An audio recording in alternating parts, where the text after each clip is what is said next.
Jeśli chodzi o ścieżkę dźwiękową, no to ścieżka dźwiękowa jest bardzo dobra.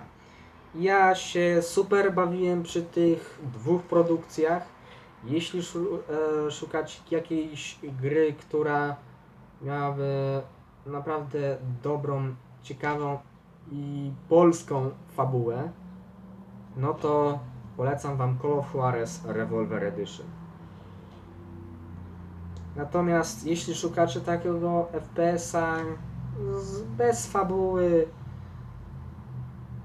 fabuła ma nijak trzyma się kupy, no to polecam niektóre części Call of Duty z całym szacunkiem dla tej serii i z całym szacunkiem serię BF, gdyż tam fabuła jest chujowa, za przeproszeniem.